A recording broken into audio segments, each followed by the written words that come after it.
오늘 HYC 예배 나오신 우리 모든 청년들 가운데 하나님 주시는 은혜와 평강이 함께 하시기 바랍니다. 우리 옆에 계신 분들하고 이렇게 인사하겠습니다. 예수 부활하셨습니다. 시작. 여러분, 이건 기쁜 소식이에요. 네, 다시 한번 인사하겠습니다. 시작. 네, 굉장히 연기 톤이 나왔죠. 심리학자들은요, 우리 마음에 약 645가지의 두려움이 있다고 합니다. 그리고 계속해서 두려움은요, 확인되고 생겨난다라고 해요. 근데 그 가운데 가장 큰 두려움은 죽음이라는 두려움이래요. 그리고 외로움, 실패, 무력감에서도 두려움을 많이 느낀다고 합니다. 나에게도 많은 두려움이 있는데 그 두려움은 무엇일까? 여러분에게는 어떤 두려움이 있으세요? 특별히 이 두려움 가운데 상실로 인한 두려움이 우리 개인에게는 크거든요. 예를 들어 사랑하는 가족, 아니면 내가 가진 돈, 아니면 직장, 또 사람들, 이런 게 없어졌을 때, 이제 군대를 이제 내일 가죠. 용진이에게 상실감이 있지 않겠습니까? 사회라는 두렵죠. 네, 그런 상실감이 있다라는 거예요, 여러분. 우리 예비역들은 그 정도 두려움이야, 그렇죠? 근데 우리가 이 두려움을 떨쳐내기 위해 여러 가지 많은 이제 일들을 하고 또한 신들을 찾아가기도 하지만 그것이 쉽게 없어지지는 않아요. 근데 오늘 말씀을 보니까요, 예수님을 따랐던 제자들도 두려움 가운데 있었다라고 나와 있는데, 오늘 본문은 예수님께서 십자가에서 죽으시고 안식 후 첫날, 즉 3일 만에 부활하셔서 그날 저녁 제자들이 모여있는 곳에 나타나신 그 일을 말하고 있는 겁니다. 근데 무덤에서 살아나오신 예수님께서는 제자들이 모여있는 그 집에 가셔서 그들 가운데 서셨습니다. 그리고는 뭐라고 하셨냐면, 너희에게 평강이 있을지어다. 우리 함께 해볼까요? 시작. 너희에게 평강이 있을지어다. 이건요, 유대인들이 하는 인사와 같은 말이에요. 우리가 평화 인사 나눌 때 샬롬 이러잖아요. 헬레어로는 에이레네라고도 하는데, 이건 평강, 인사처럼 하는 거예요. 근데 오늘 본문에 보면 이 너희에게 평강이 있을지어다가 한 번 사용된 게 아니라 몇 번 사용하고 있죠? 문제가 너무 어려워요? 몇 번 하고 있죠? 2번 사용되고 있다라는 거예요. 아니, 왜 2번이 쓰여졌을까? 그렇다면 이건 그냥 인사가 아닌 뭔가 다른 뜻이 숨어 있다, 더 깊은 뜻이 의미가 있을 것이다 라는 거죠. 우선 제자들의 상태를 한번 보세요. 그들은 상실감이 있지 않았겠습니까? 자신들이 그렇게 믿고 의지했던 예수가 허무하게 붙잡혀서 채찍질 당하고 아니 십자가에 못 박혀 죽다니. 메시아인 줄 알았고 우리 유대 땅을 구원할 줄 알았고 내 인생을 역전시켜줄 줄 알았는데 그분이 하루아침에 물거품처럼 사라지다니. 두려움 가운데 있었을 겁니다. 그래서 그들은요, 함께 모여 있었지만 문을 잠그고 있었어요. 우리도 죽는 거 아니야? 우리도 예수처럼 못 박히는 거 아니야? 유대인들이 찾아오면 어떡하지? 그런데 그 가운데 어떤 이가 소리도 없이 곳을 통과해서 한다는 소리가 너희에게 평강이 있을지어다. 오늘 본문하고 동일하게 나와 있는 누가복음의 동일 본문에서는 어떻게 나와 있냐면, 너에게 평강이 있을지어다 하시자 그들이 놀라고 무서워하여 그 보는 것을 영으로 생각했다. 무슨 얘기인가요? 유령인 줄 알았다는 거예요. 그렇잖아요. 문은 잠겨 있는데 갑자기 나타나서 너에게 평강이 있을지어다 하니 깜짝 놀랐겠죠. 모습이 예수님 같긴 하나 이 걸어잠긴 문을 뚫고 어떻게 올 수 있단 말인가? 설마 예수님이겠어? 그러니 유령인 줄 알았다라는 거예요. 본문 20절은 예수님께서 너희에게 평강이 있을지어다 하고 말씀하신 이후에 뭐라고 나와 있냐면, 곧 당신의 손과 옆구리를 제자들에게 보여주셨다라는 거예요. 무슨 얘기인가요? 유령 아니야. 나 예수야. 여기 봐. 못 박힌 자국. 여기 봐. 창에 찔린 자국을 보라고. 나 예수야. 제자들은 유령은 아니었구나라고는 깨달았을 겁니다. 유령이겠지라는 두려움에서는 해소됐을 거예요.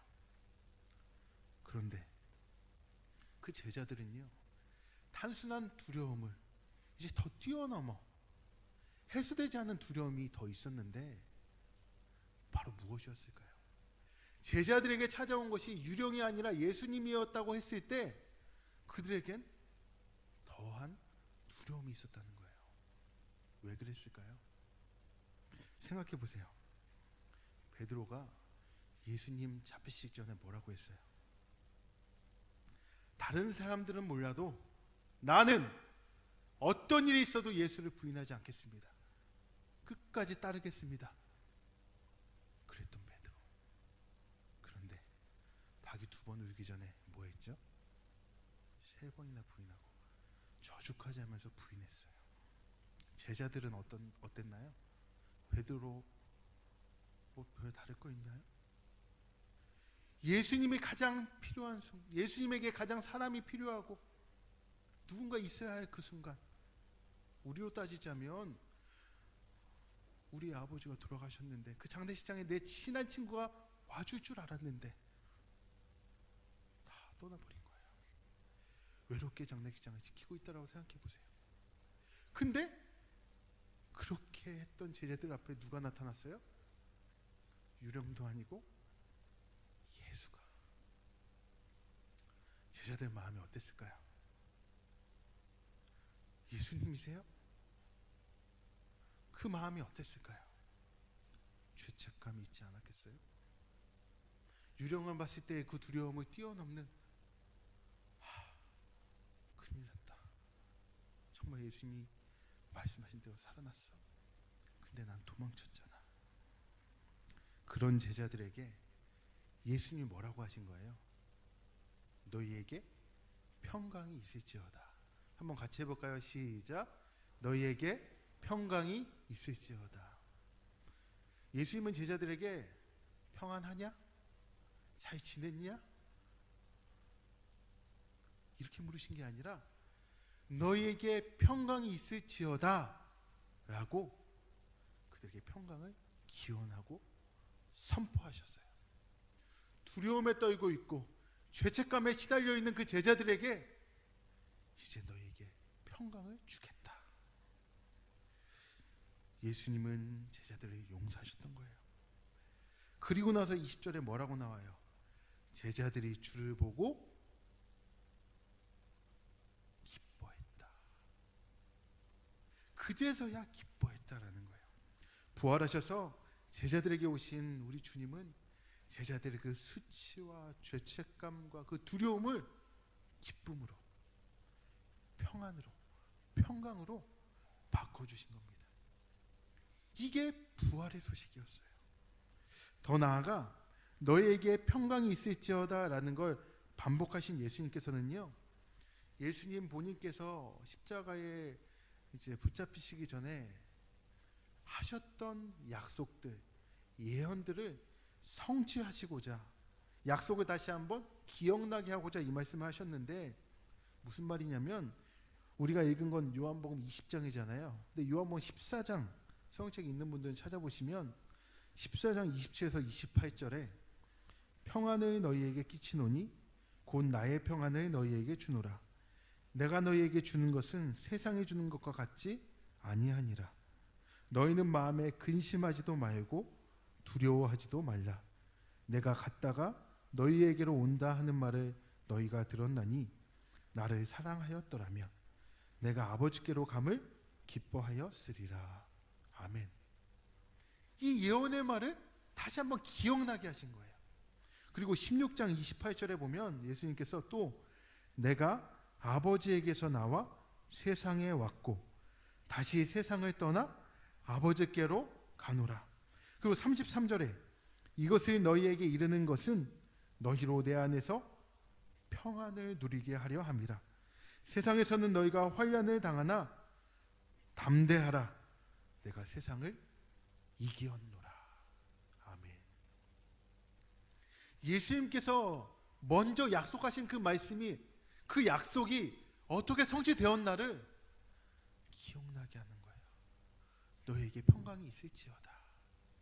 요한복음 14장 16장에 말했던 너희가 그냥 생각하고 있는 그 정도의 평안 말고 너희 안에 있는 그 상실, 죽음, 외로움, 죄책감, 그것을 뛰어넘게 하는 진짜 평안을 내가 준다. 이 얘기예요. 부활하셔서 다시 제자에게로 오신 예수님께서는 너에게 평강이 있을지어다 라고 반복해서 말씀하셨거든요. 기억하라라는 거예요. 내가 너에게 약속한 걸 기억해라. 이렇게 성취되었다. 이 평강이야. 너희가 생각하는 그런 평강 말고 내가 주려는 평강은 이거야. 부활하신 예수님께서 제자들에게 기원하신 그 평강, 그 평강의 근원이 뭔가요? 그렇다면 아파트를 샀을 때의 평강인가요? 제 친구처럼 아파트 2채? 네? 어떤 평강이에요? 취업했을 때의 그 평강인가요? 제자들은 예수님께서 유대의 왕이 되시고 우리는 거기에서 최고위층이 되는 그 평강인가요? 시험에 합격하는 그 평강인가요? 어떤 평강이에요? 평강의 근원이 뭐예요? 우리가 알다시피 예수의 십자가와 부활이 평강의 근원이라는 거예요. 하나님의 백성에게 있어서 평강은 어떤 건가요? 바로 하나님과 나와의 바른 관계에서 평강을 찾아야 된다는 겁니다. 근데 오늘날 많은 사람들이요, 평강을 자꾸 다른 데서 찾아요. 무언가 소유하면 되겠지. 아까 상실감 얘기를 좀 했잖아요. 사람들이요, 상실감에 있어서 어떤 생각을 갖냐면 슈퍼에 갔을 때 마지막 3개 하면은 안 살려다가도 어때요? 산다는 거예요. 이해되세요? 이거 학점 잘 받는 방법 우리 동아리에서만 가르쳐 줍니다. 하면 어떻게 해요? 그 동아리 가입 안 하려고 했는데 가입한다라는 거예요. 그게 상실이에요. 상실감. 우리가 선택 결정할 때 그 상실로 인해서 잘못된 그릇된 선택도 할 수 있다라는 것이죠. 근데 우리는 어디에서부터 평강을 찾아야 되냐고요. 하나님과의 바른 관계에서 찾지 않고 자꾸만 무언가를 사야 하고 가져야 하고 이뤄야 하는 것에서 평강을 찾는다면 여러분은 영원히 평강할 수 없어요. 왜 평강이 십자가 부활이 근원이냐면, 보세요. 우리가 하나님과 원래는 너무도 친한 사이였잖아요. 아버지와 딸과 아들, 그런 사이. 근데 그 사이에 죄란 게 끼어든 거예요. 죄를 흰색으로 하니까 좀 와닿지가 않죠. 죄는 이런 스마트폰 같은 걸로 해야 되겠지? 네, 죄가 끼어들어 버린 거야. 그러니 하나님과 가까워질 수 있어요, 없어요? 없잖아.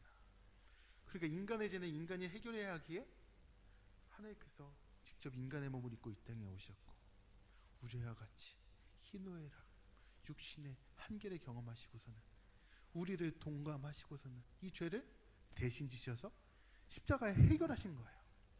그럼 이제 하나님과 우리 사이를 가로막고 있었던 뭐가 없어진 건가요? 이제 예수님은 부활하셔서 하나님과 우리 사이를 화평케 해주셨다는 거예요. 그렇기 때문에 우리에게 있는 평안은 십자가 부활로부터 다시 원래 하나님과 나와의 관계가 회복됨으로부터 진짜 평강이 온다는 거예요. 사랑하는 청년 여러분, 여러분 안에 어떤 두려움이 있으신가요? 어떤 걱정이 있으세요? 어떤 상실감으로 인한 막 안절부절함이 있으세요? 이거 안 되면 안 돼. 막 이번 주까지 뭐 해야 되는데. 그게 성취되면, 갖게 되면 평안해질까요? 어디로부터 평강을 찾고 계시냐고요. 예수님께서는 이제 그 평강을 주시겠다는 거예요. 예수님이 십자가에 돌아가셨을 때 하셨던 말씀, 마지막에 뭐라고 하셨어요? 다 이루었다. 그리고 나서 부활하신 후에 제자들에게 하신 말씀이 뭐예요? 너희에게 평강이 있을지어다. 뭘 다 이루었고, 그렇기 때문에 우리에게 평강이 있다는 건가요? 그 죄를 내가 담당했기 때문에 이제 너희에게 진짜 평강이 있을 수 있다라는 거예요. 난 그거 이루었다. 예수인 내가 그 일을 위해 이 땅에 왔다. 이게 부활의 선물입니다. 우리 HRC의 청년, 우리 모두에게 이 부활의 선물이 있기를 주의 이름으로 축원합니다. 받기 싫어? 다시 한번 할게요. 우리 HRC의 모든 청년들에게 이 부활의 선물이 있기를 주의 이름으로 축원합니다. 더 나아가서 21절에 예수님께서 두 번째 너에게 평강이 있을지어다 하셨는데, 여기에 이어서 뭐라고 하냐면 21절 한번 보세요. 아버지께서 나를 보내신 것 같이 나도 너희를 보내노라 라고 덧붙이고 있어요. 나도 너희를 보내노라. 무슨 말인가요? 너희를 파송하겠다. 어디로 파송하겠다는 거예요? 너희를 이 세상으로 파송하겠다. 그렇다면 우리는 어디에 소속되어 있다라는 건가요? 이 세상에 소속되어 있다는 거예요? 아니죠. 그러면 파송할 이유가 없잖아요. 무슨 얘기냐면 예수님을 믿음으로 진짜 평강과 기쁨을 맞이한 우리는 하나님 나라의 백성으로서 사는 거예요. 하나님 나라의 아들과 딸로, 왕자와 공주로요. 그런데 그걸로 그치는 게 아니라 이제는 세상으로 나아가서 이 평강과 기쁨을 전해주어야 한다 라는 큰 사명을 우리에게 허락하셨습니다. 부활하신 주님께서 제자들을 다시 만난 이유는 회식하려고 만난 게 아니에요. 여러분, 베드로를 만나서 생선을 구우셨잖아요. 밥 해주려고 만난 게 아니에요. 왜? 파송하기 위해서. 그래서 베드로를 만났을 때 뭐라고 하셨어요? 네가 나를 사랑하느냐? 주님만이 아십니다. 가서 내 양을 먹이라. 내 양을 치라. 베드로를 다시 한번 파송시키시는 거예요. 베드로가 3번 부인했기 때문에 예수님을 3번 물으셨어요. 네가 나를 사랑하느냐? 그리고 너의 사명을 가서 이루라. 마태복음 28장에도 뭐라고 하나요? 너희는 가서 모든 민족을 제자로 삼아 아버지와 아들과 성령의 이름으로 세례를 베풀고 내가 너희에게 분부한 모든 것을 가르쳐 지키게 하라. 마가복음에서는 너희는 온 천하에 다니며 만민에게 복음을 전파하라. 예수님은 참된 평강을 얻은, 기쁨을 얻은 제자들에게 두 번째로 파송하셨어요. 모든 민족과 온 천하에 이 기쁜 소식을 전하는 것, 복음을 전하는 것, 우리 같은 존재가 하나님 나라에 파송받은 사람이 됐다라는 것, 이게 감사할 일 아닌가요? 이게 바로 우리에게 주신 두 번째 선물이에요. 아니, 나 같은 사람을 하나님이 쓰신대요. 나를 사용하시겠대요. 그래서 하나님 나라를 이루시겠대요. 감사하지 않으세요? 그 다음 22절에 뭐라고 되어 있어요? 이 말씀을 하시고 그들을 향하사 숨을 내쉬며 이르시되,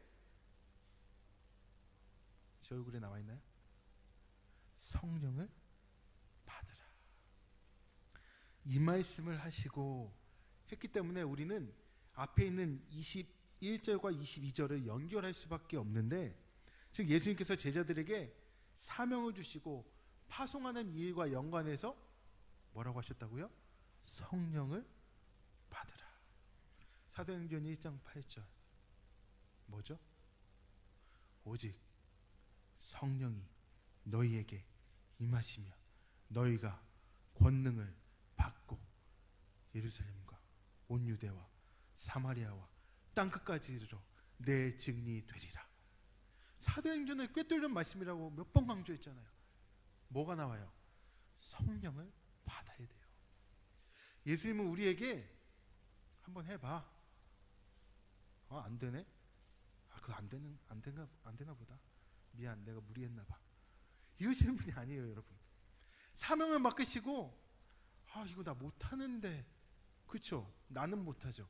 그러니까 성령을 받으라는 거예요.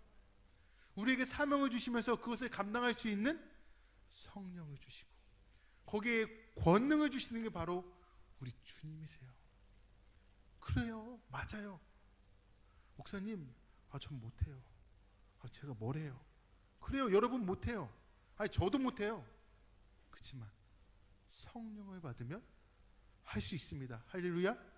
그래서 성령을 주시겠다는 거예요. 그것을 받고 사명 감당하라.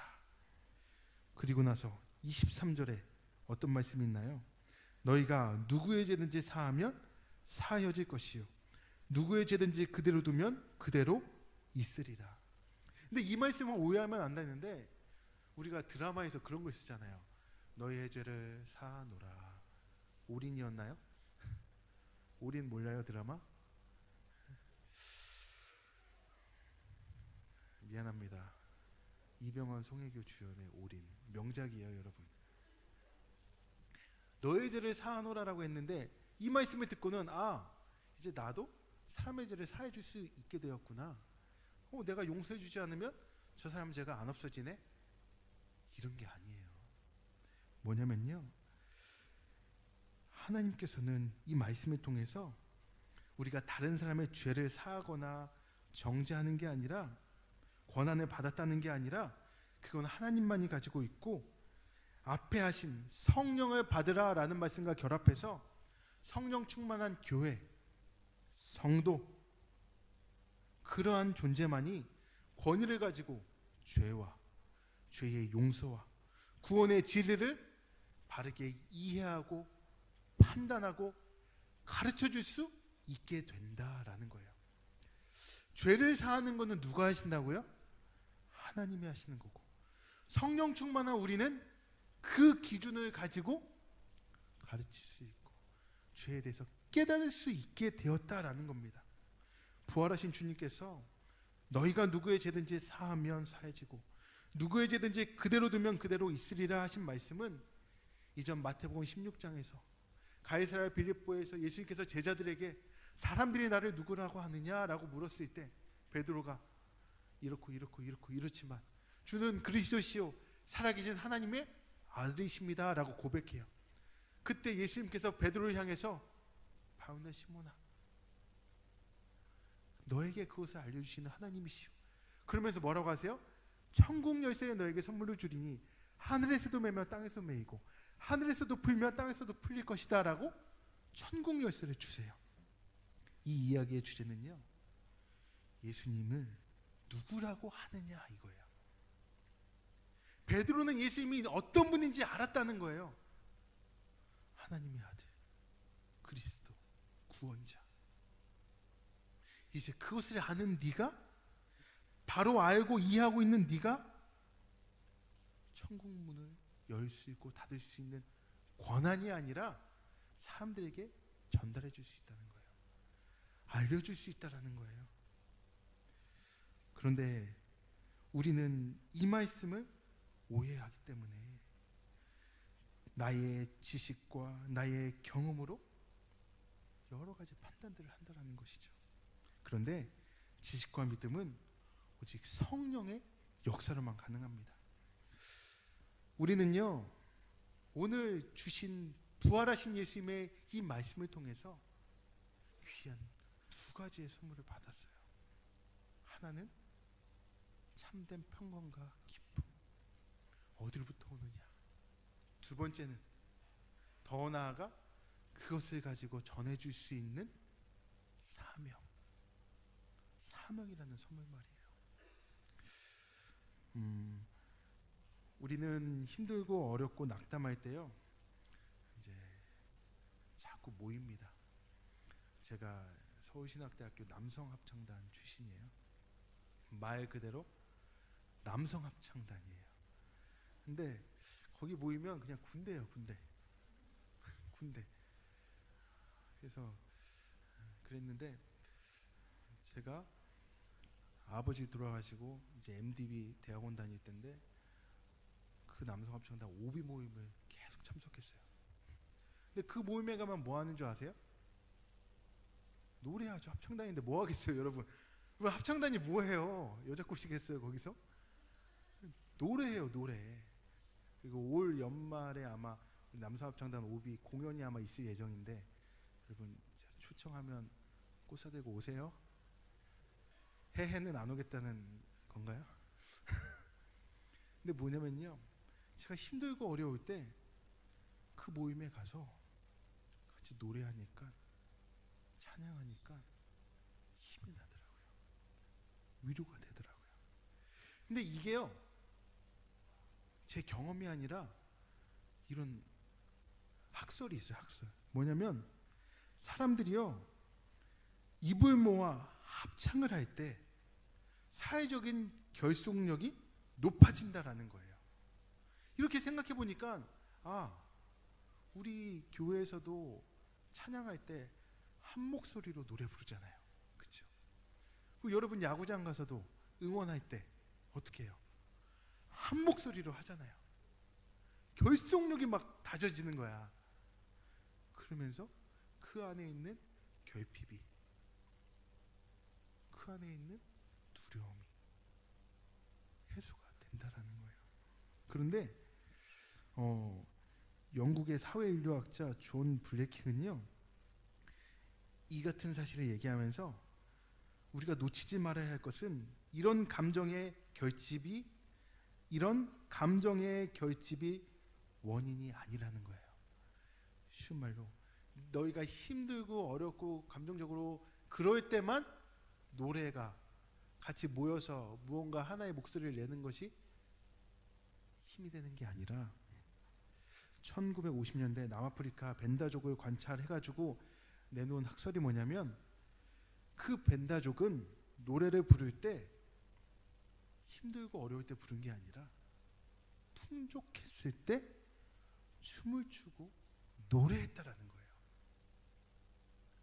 우리는 힘들고 어려울 때만이 그 모여서 함께 노래하면 위로받을 거라 생각하지만 풍부할 때도 모여서 노래하고 춤출 때, 그 이유는 각자가 욕심을 추구할 가능성이 높기 때문에 함께 노래함으로써 개별 행동하는 것을 방지하고 분열을 막고 다시 하나가 되는 기능을 하는 것이 모여서 노래하는 거다라는 거예요.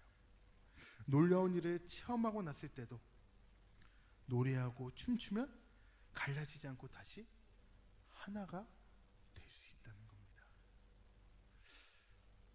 예수님이 부활하신 이후에 제자들을 찾아갔어요. 그들은 부활하신 예수님을 만나는 놀라운 기적의 일, 회복의 일, 감사의 일, 진짜 기쁨과 평안을 맞이했습니다. 그들이 모여서 뭐 했을까요?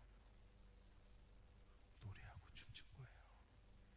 극적인 경험을 하고 나서 그들은 찬양하며 더 하나가 된 겁니다. 사랑하는 청년 여러분, 오늘 우리는 부활절을 맞이했습니다. 제가 좀 속상했어요. 오늘 아침만 해도 부활절이 인기 검색어 1위였는데 예배 들어오기 전에 봤더니 만우절이 한 3위쯤 되고 부활절은 6위야. 그래서 내가 부활절 2번 검색하고 왔어. 여러분, 부활절 2번씩 검색해 주세요. 더 나아가서 선물함, 우리 조준한 선물함도 검색 부탁드리겠습니다. 무슨 얘기예요? 여러분에게 부활절은 어떤 의미예요? 기쁜 날이에요. 이 기쁜 날 우리가 뭐 해야 됩니까? 함께 모여 노래하고 춤추고, 그러므로 말미암아 우리가 하나됨을 확인하는 겁니다. 예수의 부활로 인해 우리에게는 참된 평안과 기쁨이 임했습니다. 예수의 부활을, 그 참된 기쁨과 평안을 가진 우리는 더 나아가 이것을 함께 나눠야 됩니다. 2018 부활절은요, 함께하는 부활절이에요. 오늘 집에 가실 때 부활절 달걀 2개씩 드릴 거예요. 제가 초등학교 때 우리 선생님이 그러셨어요. 잔수야, 하나는 너 먹고 하나는 학교 와서 친구 줘라. 근데 저는 2개를 다 먹었어요. 여러분은 초등학교 때 어떻게 하셨어요? 하늘교회 다니셨던 분들 계란 2개씩 받으셨죠? 어떻게 하셨어요? 친구 줬어요? 아, 착하다. 전 다 먹었어요. 근데 오늘 2개씩 줄 거예요. 하나 여러분 드시고 하나 주고 싶은 사람 주세요. 막 서로 막 주지 말고, 짬 시키지 말고, 교회 사람 말고 하나는 다른 사람 주세요. 함께하는 부활절, 이걸 나눠야 됩니다. 우리 이 시간 찬양할 텐데요, 오늘은 일어나서 우리 찬양을 합시다. 일어나서, 살아계신 주라는 찬양인데, 이 찬양 우리 일어나서 합시다. 이 찬양의 가사 기억하세요. 살아계신 주, 나의 참된 소망, 걱정 근심 전혀 없네. 사랑의 주, 내 갈 길 인도하니 내 모든 삶의 기쁨 늘 충만하네. 우리 힘차게 박수하면서 춤추고 싶으신 분들은 좀 춤도 추시고, 색스폰도 있잖아요. 여러분 오늘 좋잖아요. 우리 힘차게 우리 찬양하겠습니다.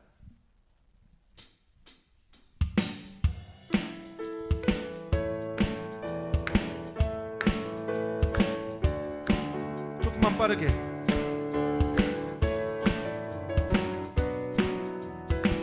주 하나님, 주 하나님, 독생자 예수 날 위하여 오시었네. 내 모든 죄 다 사하시고 죽음에서 부활하신 나의 구세주, 살아계신 주, 살아계신 주, 나의 참된 소망, 걱정 근심 전혀 없네. 사랑의 주내 갈 길 인도하니 내 모든 삶의 기쁨 늘 충만하네. 주 안에서, 주 안에서 거듭난 생명 도우시는 주의 사랑, 몸도 흔들면서 참 기쁨과 왼쪽, 박승 가지고 예수님의 도우심을 믿으며 살리. 살아계신 주, 나의 참된 소망, 걱정 근심 전혀 없네.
손을 가슴에 얹고 나의 참된 소망 걱정 근심 전혀 없네. 걱정 근심 전혀 없네. 사랑의 주 내 갈 길을 인도하니 사랑의 주 내 갈 길 인도하니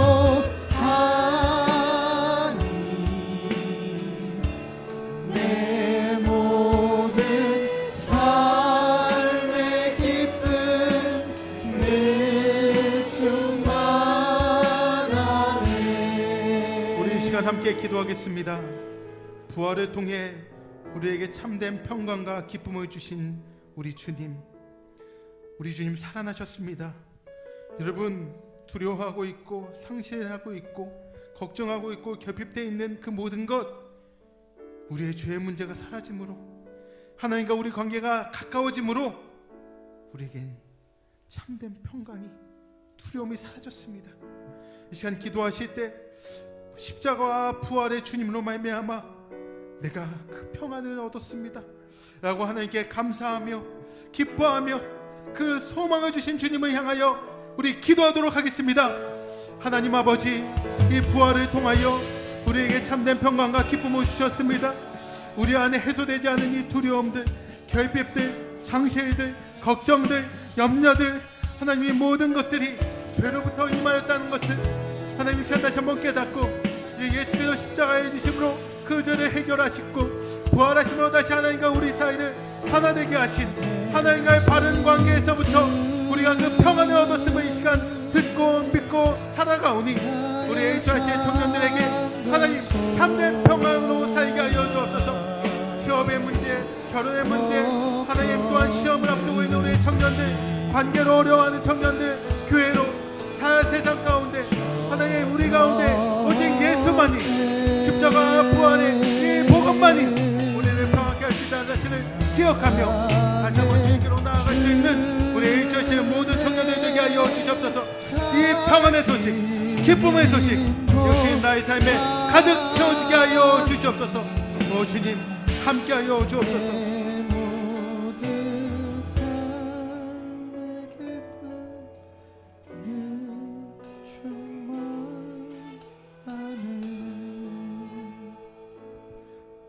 할렐루야. 부활하신 우리 주님의 이름을 높여드립니다. 십자가 부활 사건을 통해 우리에게 선물을 허락해 주셨습니다. 세상의 어떤 것으로도 해결할 수 없었던, 영원하지 않았던 마약과 같은 그러한 평안 말고 지금부터 영원까지 지속되는 그 평안과 풍성함, 기쁨, 그 선물을 우리가 받았습니다. 이 부활을 믿는 자들에게 그 평강과 기쁨을 주신다 하셨사오니 이 자리에 있는 사랑하는 우리의 청년들 모두가 그 평강을 누리며 살게 하여 주시옵소서. 더 나아가 아직도 세상에 부활을 알지 못해 힘들어하고 두려워하는 많은 사람들, 그들에게 이번 한 주, 아니 우리의 일생을 통하여 복음의 소식을 전하는, 파송되어져 나가 그들에게 평안과 기쁨을 전해줄 수 있는 성령의 능력을 받아 이 사명 감당하는 우리 HRC 모든 청년 되게 하여 주옵소서. 예수님의 이름으로 기도합니다. 아멘.